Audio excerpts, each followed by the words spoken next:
Oh, come on now. We are back. We are back. We are live, and we are on our way to being overserved. I'm just kidding. So, welcome in everybody. What's up? To a absolutely jam-packed season 3, episode 1 of the 4th and 1 podcast, and I am your co-host, Coach Trey, and as always, and he needs no introduction, the lovely, the hoodie wearing, the 5 o'clock shadow. It's more like 1:30 p.m. the next day shadow at this point. But Rusi, how we feeling, baby? What's up, man? Doing good. Excited to be back and just ready to talk some college football. We are 16 days away from week 0, first game starting, and just so excited. For those, we might have some new viewers coming in, and we welcome you. Definitely give us a like and subscribe and shout us out. We are a college football podcast. We talk anything and everything college football. You know, obviously we're biased towards our alma mater, our favorite team, LSU. Go Tigers. But we also like to talk about other, major stories going along, as well as we're degenerates. We like sports betting. Sadly, they just put a ban on player props in the state of Louisiana. So we're going to have to find other markets to, dip into. I know Prize Picks, I think we'll have them in Texas, and we might have some resources out there that will help us get some Prize Picks out for those that are located elsewhere. But anyways, glad to be here, man. Back to you, man.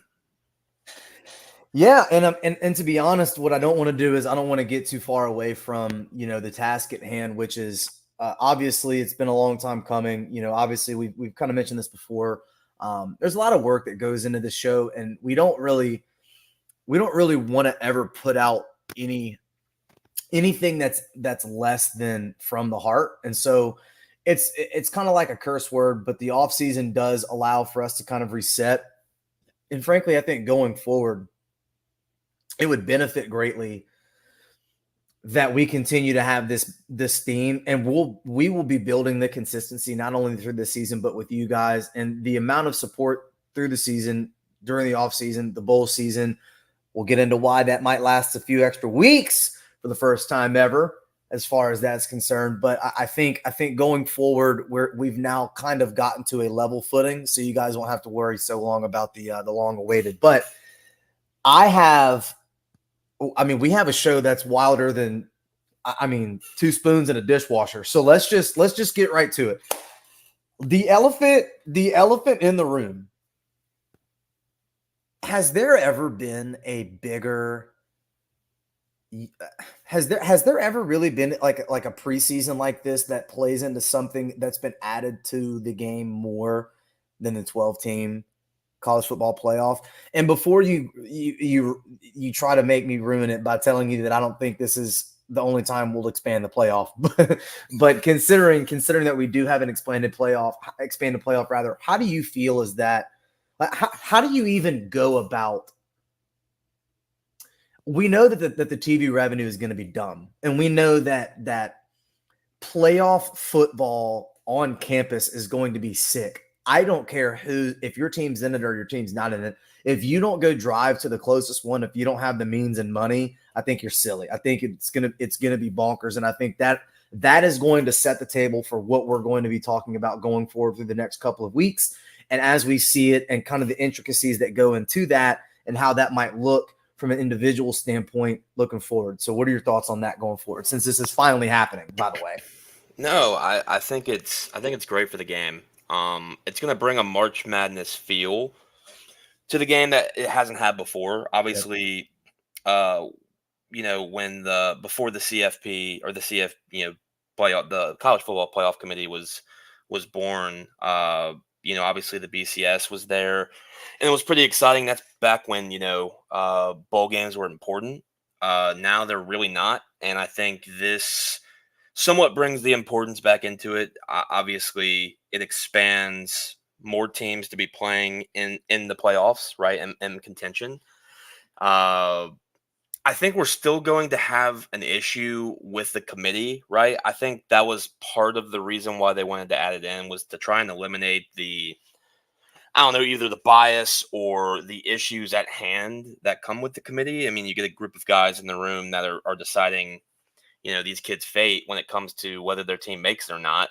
I think it's going to still happen at a lower scale, right? It might not be at, the scale it was last year or in previous years, but you're still going to have that. How are they going to treat a team like Liberty, or not a Power Five school? How are they going to treat those teams this year in the rankings? Because ultimately they control all of that. So like, are they going to treat them differently now that they have 12? Are they going to like keep them on the fringe? I don't know, but ultimately it's going to be awesome. I agree. If we can get to a game, hopefully, obviously, it's going to be a Tiger Stadium. But if we're not fortunate enough for that, of course, I would love to try and go. And I think, well, like, why can't you be excited for that? It's going to be amazing. So yeah, I think it's going to be awesome. I think it's going to be great for the game. And I agree. I think they're going to continue to expand. And they'll probably run with this for a few years. And then they'll, the more popular it gets, the bigger they'll expand. But I think it's great for the game. And honestly, I think what's important to remember is that it's not so much that you're finally getting what you want. It's not really the point. And I mean, we are kind of finally getting what we want, but it's not really about that. It's more of, this is how every other sport known to mankind since the first age of time has ever treated sports. Like this, like college football, it should, and there's an argument for it, right? And we're not going to spend too much time on this, but there has always been the argument, right, that college football deserves to have a different playoff, a different scenario with the bowls, because it is different. We think it's the greatest sport known to mankind, and it could exist and has existed in its own way, such that it has worked differently. And you've got these bowl situations, and I want to make this clear. This does not reduce the regular season by any means necessary at all. You can make the case that it diminishes the amount that you may like feel sad about. Like, it's like, oh my God, we lost a game. And it's like, oh my God, we lost 2 games. But do you remember when the Patriots went undefeated in the Sunday game, and the Giant and Eli and them boys came back, and you know what I'm saying? Like, you weren't even a Giants fan and people were glued to the TV. You know what I'm saying? Mm-hmm. Like, it was beautiful. And I'm not saying that because, we think that, Tulane's going to come out of the losers bracket and beat, Georgia, but they could, though. But now they have the chance. And so you'll finally have the decisions for everything to be played out onto the field, instead of the constant bickering back and forth on Twitter or X or whatever Elon wants to call it, that now gets to be played on the field. And it's no longer this arbitrary thought. It's happening. So I agree. And let's move forward with it. And what I kind of wanted to get into, if you want, is when you look at this and you look at the top 25, you look at these teams and as they're ranked. And if I'm not mistaken, we have not gotten like the final rankings, right? Like the coaches poll was released, and I've been out of town for a handful of days, so I don't believe that the AP has come out. But if it has, let's talk about it. I want to know what you think was in their minds when they ranked them. And it can be a mixture of talent that's returning, what their schedule looks like, or recency bias according to how they did last year. Because I don't think it's the third one. Else, I think Michigan would be higher. What do you think? I think it's the most unknown going into a season. I think, obviously Georgia and Ohio State, the top two. The only other team that got a first place vote was Texas. I think what stands out the most is the fact that it's your standard 25 teams, right? I mean, you see kind of the same teams, maybe in a little wonky of an order, but I think the big thing that's going to play out with the top 25 that I'm seeing is just how different the landscape is in college football now. You look around and Texas is in the SEC, so like that's crazy. You're used to looking at Oklahoma and Texas as Big 12 foes. They're in the SEC. You had different changes. Like I think Utah went to the Big 12 along with Arizona. Stanford went to the ACC. uh, along with Cal. There's going to be a huge difference in how this is all played out. Hence why I think Oklahoma is so high and it's going to be respected. Like they're at 16 here. If they were in the Big 12, would they be that high? Right. I think just because they're in the SEC, I think they have that respect because their schedule's daunting. Any SEC team's schedule is daunting this year. There's really no easy conference games. And make fun of Vanderbilt all you want, but it's better than any FCS team you'd probably play, right? Some are easier than others, but none of them are actual easy. But some Right. some are easier than others, and other people got the shaft. Right. Oklahoma. Yeah. Uh, there's so much unknown, right? I think that's the fun part. I think Penn State being 9, especially with Michigan ranked ahead of them, is a little absurd in my opinion. I think Penn State got a lot of their team back. They were so good last year. I just think their offense, like especially at the quarterback play, hadn't developed fully. Like you saw, obviously we watched that game last year, Penn State and Ohio State, right? It was a defensive just game back and forth. Like the defense was crazy. I'm just shocked that with so much unknown going on at Michigan, why they put them at 8 ahead of Penn State befuddles me. I think Penn State is a top 5 team. I think they're going to be a top 5 team, and that's a little crazy to me. That's what stood out to me outside of the unknown. So that's my take on it. So what about them, if you don't mind me asking, what about them Penn State brings you to say that they're a top 5 team? Exactly. I think so. They've got the quarterback Drew Lar. He had a lot of hype behind him last year. He's got the talent. I just don't think. I think it was a little early, and obviously he was going against elite defenses like Michigan, like Ohio State. I think the development from last year to this year. I'm not saying he's going to take a Joe Burrow step from year to year, but I think he's going to have a huge you're going to see a lot of improvement with him. Watch the NFL comps that you make because apparently your friends will say that you're crazy until you're right. Look, for a flashback, you did compare Jaden Daniels to Lamar Jackson and was made fun of course. How about that? But yeah, not saying he's Joe Burrow, not making that comp. I just think he'll make a big leap in skill this year. You're going to see a lot from him compared to last year. I think he's gonna be a bigger factor on the offense for them compared to they handed the ball off to their 2 running back system. Their defense is elite. It's always been elite. It's still going to be elite. I just think they're going to be better than Michigan. I think obviously with the 12-team expansion, you've got Oregon and Ohio State there. Possibly 3 teams can make it. I don't think Michigan will be in that conversation this year. So I think with that being said, Penn State is going to be a top 5 team. I think we'll see. I'll come back to that obviously through the first couple of weeks, but I firmly believe that. I think that they're going to be contending for a championship this year.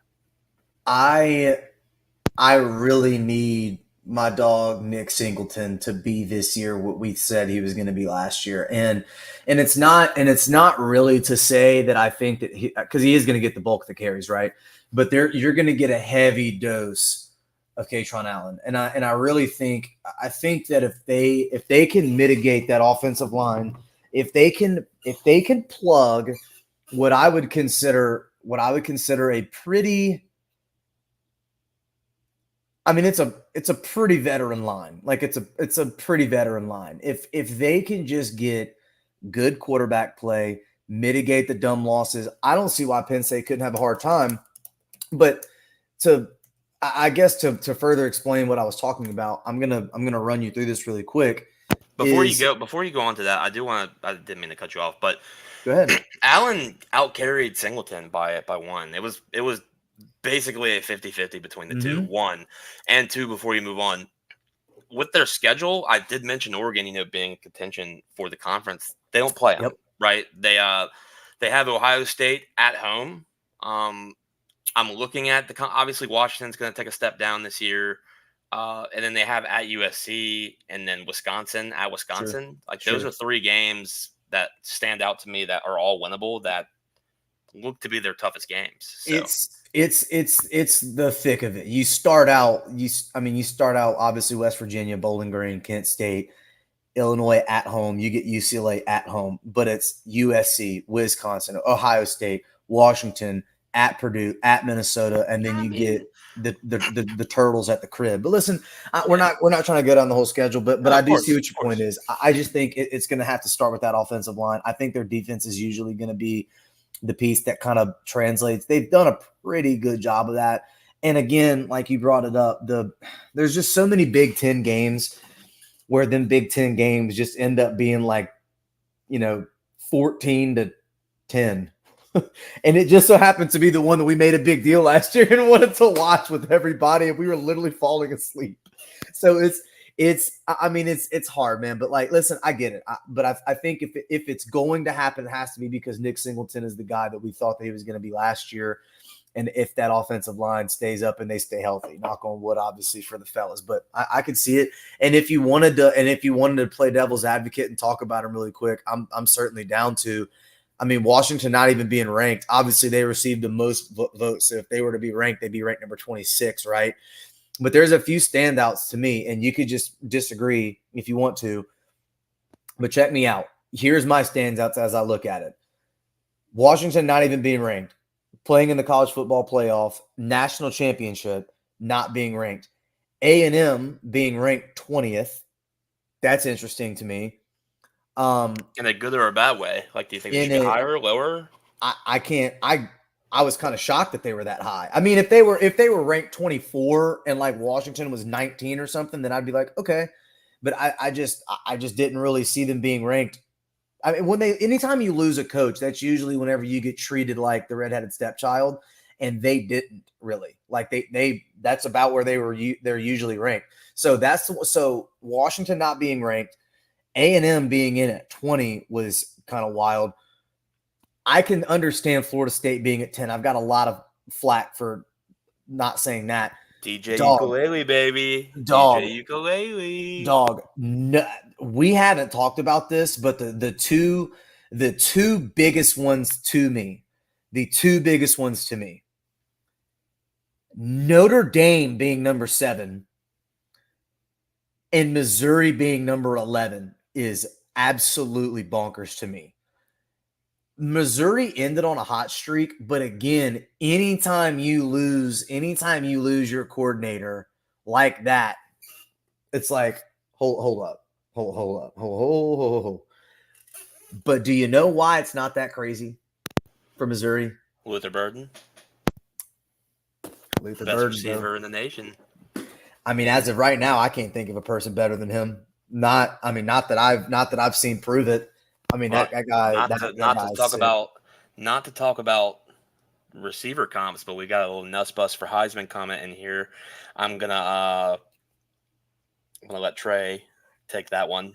Listen. If you are to go off of play, there's a few players that I would look at for the Heisman. I'm not really sure of what to think about with the quarterbacks right now. I mean, I don't think Jackson Dart's a bad pick if Ole Miss finally puts it together. If he's healthy, there's rumors that he hurt his knee. It's been rumors for like a week, and I think State put that out. I understand. I guess if Texas really does it, Quinn Ewers has got to be up there in competition. But if you wanted to get some nice odds, bro, Luther's not a bad option. Like and I'm not saying Luther himself, because I don't predict Missouri to win the national championship. But I'm saying someone like that, like if they want to have like a Smitty year, if they, you know what I'm saying? Like if it was someone like that in that realm for a team that could be seen in the playoffs. And think about this for a second.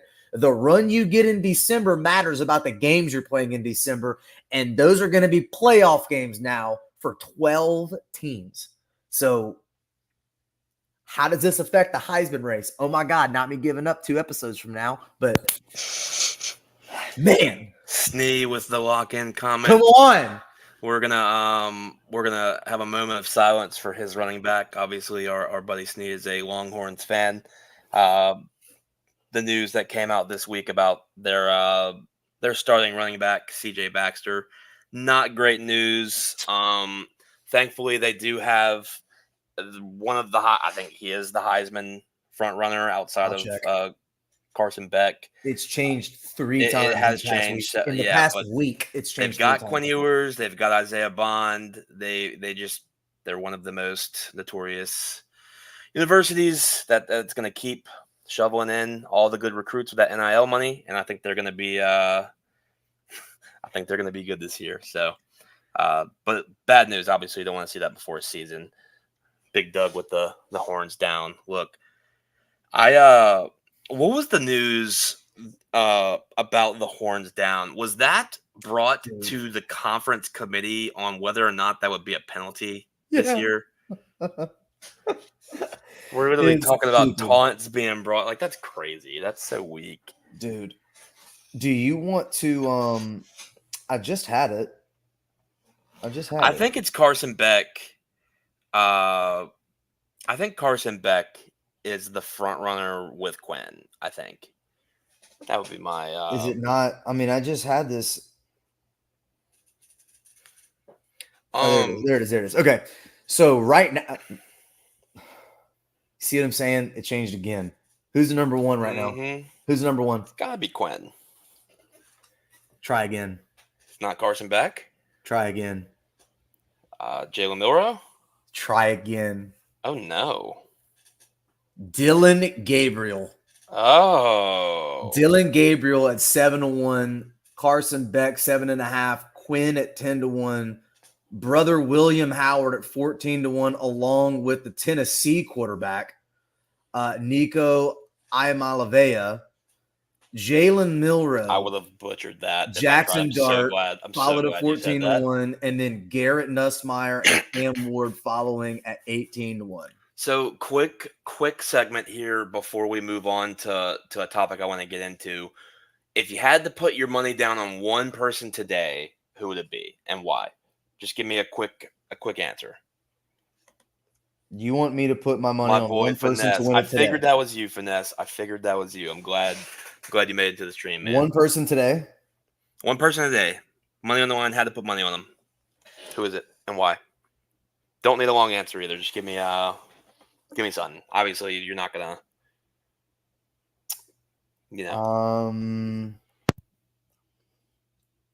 I'd give you Carson Beck. Okay. Only because I think it's more likely the best team. Correct. But if you wanted me to give you again, and you can look at this, but if you wanted to go somewhere different, I would say.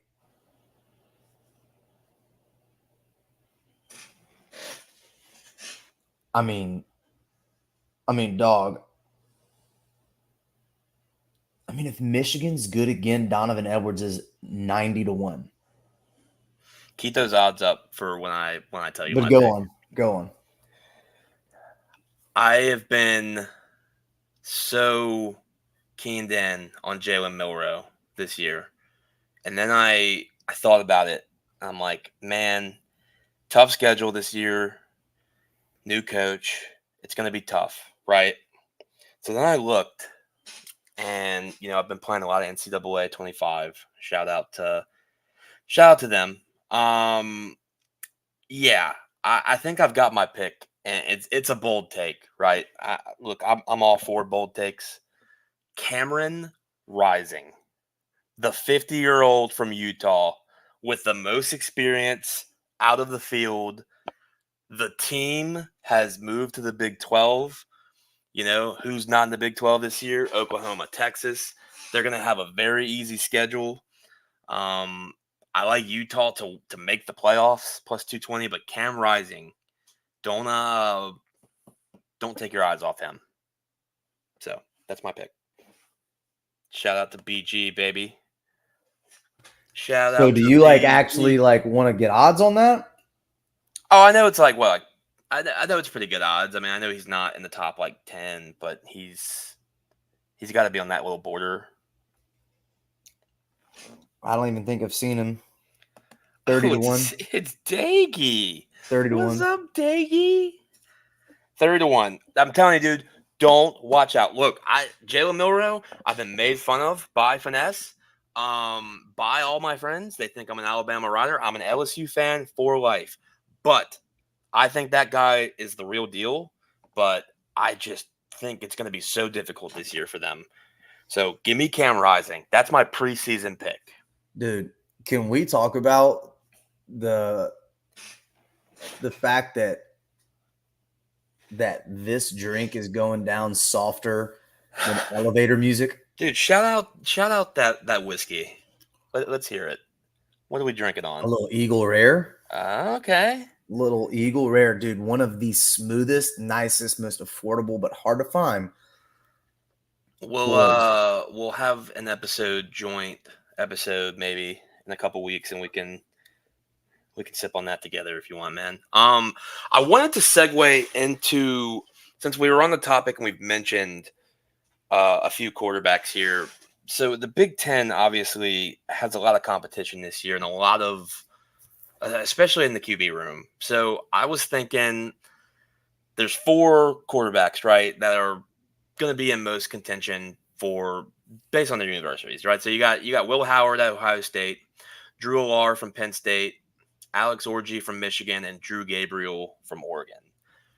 Who is the most important out of those 4, and who will be the best in the conference? Dylan Gabriel, because without him, what are they? That's a good point. They're trying to get that Bo Nix rub off of him this year. I was going to think the same thing. I think Will Howard has some skill. Would I say he's overrated? I'm leaning in that direction. I'm not going to say it, but I agree. I think Drew Gabriel is going to get that Bo Nix rub. He's going to have a comparable season, I think. Oregon's going to be very good this year. I think they're going to be up there with Penn State. I think Drew Allar is going to be the dark horse out of those 4. Obviously, I don't really know a lot about Alex Orji. He could prove me wrong, but I've said again, I'm not high on Michigan. I'm not high on Bama this year, just due to all of the circumstances surrounding them. Coaching changes for both of them.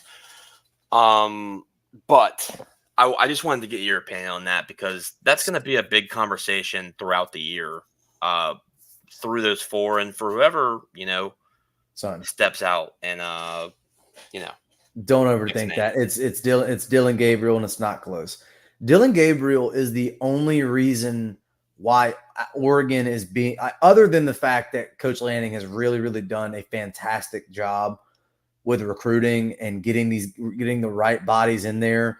And he kind of makes you want to play for him. Dylan Gabriel is going to have to be their messiah if they're going to have the season that they want to have. And without him, it is going to be bad. And go on. And that's why he's the answer.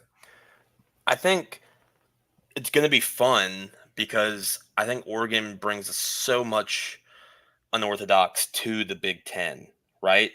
Big Ten football, it's been a staple, just heavy run game. Like you think Iowa, right? You think Iowa, Northwestern, you think Iowa, Wisconsin, just low scoring, running backs get 25 to 30 carries a game. Then you bring Oregon in there, who's just the complete opposite. I think that's some good variance to the conference. It's going to be fun. How will those matchups play out? Will Oregon benefit? Will they be at a disadvantage? I think that's something to look out for this year. I think I'm most excited about that. Obviously, with the SEC, you have LSU and Texas and Oklahoma, right? So I'm looking forward to seeing the unorthodox play. Are you here, buddy? Okay, my bad. You were shaking. I was making sure that our stream was actually playing because one of my friends texted me and said that it was giving some service error issues, but he said it was his crib and that he apparently just lost power. Oh. So. Well, Yeah. Shout out to our side of town because we definitely retire all the time. But and that's kind of where I wanted to be at, Bruce. And I guess leading into what we can get further into with not only the next episode but the one after is how it looks from an individual standpoint.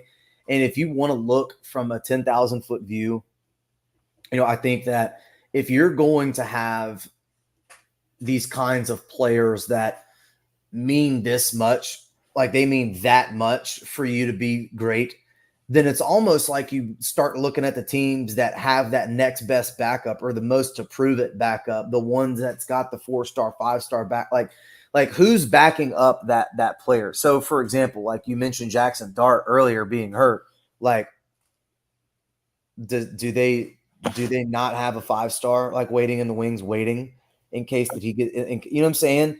Yeah. Like, and and God forbid anything happens to Jackson Dart. We don't want that kid to get hurt, but like it's the teams that have the next man up are going to be the ones that weather the storm. And I typically follow a very, very strongly touted and bulletproof argument that I was told many, many years ago. And it's tell me how good their two deep is on both sides of the line of scrimmage, and I'll tell you how far they can go in a college football season. Because that's the positions that get hurt the most. Yeah. It's gonna be an interesting season, man. I think there's so much unknown. There's gonna be parity. I think I agree with you. I think with teams being able to get into the playoffs with, for instance, 2 losses right now for sure. I mean, now the standard might be okay. Can you get in with 3? It's gonna be crazy. And I wanted to lead into this next. I know we're over 30 minutes, so I kind of want to maybe I'll bring my last subject up and then we can shoot it back to you. But SEC, if you had money on it, obviously it's something you can't bet. Sure. Give me your top 3 coming out of the SEC this year, because I do think 3 SEC teams will make it. As crazy as that sounds, right? I think 3 SEC teams make it. So give me your top 3, regardless of whether they make the playoffs or not. Just the top 3 teams this year from the conference, if you had to pick. I think the first 2 are obvious. Georgia, Texas. Just because I think the Texas schedule lines up so well. And honestly, dude, the Ole Miss schedule lines up nice also. Like, Jesus and the Shepherds. They go to South Carolina and then LSU. They get Oklahoma at the crib. They go to Arkansas and they get Georgia at home. They go to Florida and they play State at home. Their schedule's very manageable and very bearable. And for those reasons, I think I'd maybe lean Ole Miss if I had to go for a third one. But I'm not like it's Ole Miss, Missouri, and LSU. And I think that if Missouri can manage to replace Blake Baker and manage to have a decent defense, I think that their schedule is easier too, bro. And I think for those reasons, the same can be said for LSU. If you shore up the defense, you're if you shore up the defense, you should be looking at 10 wins and better, like you should be. And if you don't, then you're going to have another season like last year where you're looking at your ceiling being 9 and you're hoping to God it's not 8. So I really do think that if I had to pick a third one today, I'd probably go Ole Miss, just based on the amount of talent that they've brought back, how the schedule looks like, and without having any other knowledge and going off the last thing that I saw from the team, I'd have to go Ole Miss. I was leaning for those 3. Obviously, I agree with Texas. I agree with Georgia. Sure. And I'm going to get a lot of hate, a lot of shit for this. If my opinion is wrong, it has to be LSU. If my opinion is wrong, it has to be LSU.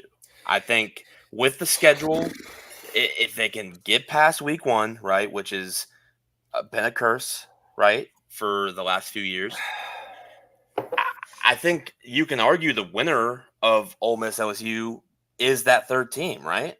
Obviously, you still have Bama, but fortunately, they have them in Tiger Stadium this year. Mm-hmm. So I think the winner of that game is the third team. Now, I have my opinions. Okay, um, they're well known to certain people. Um, do I believe I can be wrong? Yeah, of course. Uh, but I think the winner of that game is the third team. Sure. And if it was the other way around, like Ole Miss, Right. was hosting, I would say Ole Miss easily. But the fact that it's in Tiger Stadium this year, it's a big game. That's probably going to be the biggest game of the year Right. for both teams, and maybe in the country outside of whatever's going on in the Big Ten. And you want, if you're if you're the SEC, you want LSU and Ole Miss to be undefeated going into that game. Like if you want really, if your hope is to get 3 and maybe more than 3 teams into the playoff, you're praying that Ole Miss and LSU go in there unscathed.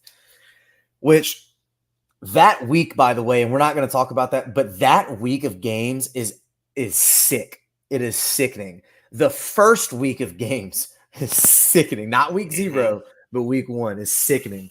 So I think that there are so many ways that we could go with this, man. But if I had to go today, based on the last thing that I saw Ole Miss being better than LSU. The last that I saw. I don't think that they were the better team, because I think each team's best. I've seen LSU's best. I've seen Ole Miss's best. LSU literally couldn't make any mistakes in the Ole Miss game, made 2 of them and lost by how they lost, and Ole Miss barely made any. And so, you know what I'm saying? But it's 6 of one, half a dozen the other. Like you say, it's the same. So if I had to go, I'd say Ole Miss, but don't sleep on Missouri, man. If they have the defensive side of the ball, if they have the defensive side of the ball mapped out, it's going to go a lot like last year. I'm telling you, it's going to go a lot like last year for them. I just put them in the same category as Bama, right? Maybe. I agree. Tough. I agree. I'm just saying, don't sleep. Don't fall asleep. Right. Stay awake. Have some coffee. I think look out for the week before LSU Ole Miss. Ole Miss travels to South Carolina. It's going to be a trap game. Dude. That game could also determine how Ole Miss is going to play. Hopefully, Ole Miss comes out and wins that game, because I don't want a motivated, pissed off Ole Miss going into Tiger Stadium. LSU's on a bye that week. So watch out for that week on the Ole Miss train. That's all I have. I know. Do you have anything else you want to discuss before we put a bow tie on this? No, I say we put a bow tie on it. And it's definitely time. Like, it's time for us to get back. It's time for us to realize that college football is about to be here. There's much to discuss. There's a lot for us to get into.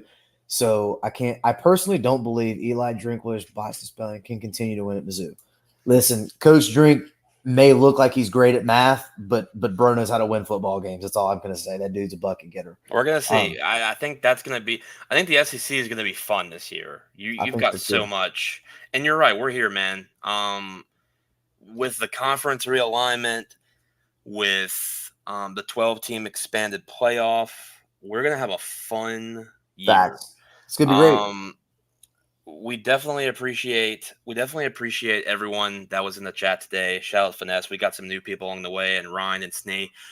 Anyone that's watching the recorded version of this, always feel free to join live. We're always going to go live on Thursdays. That's our plan. And take questions and go over what we've got.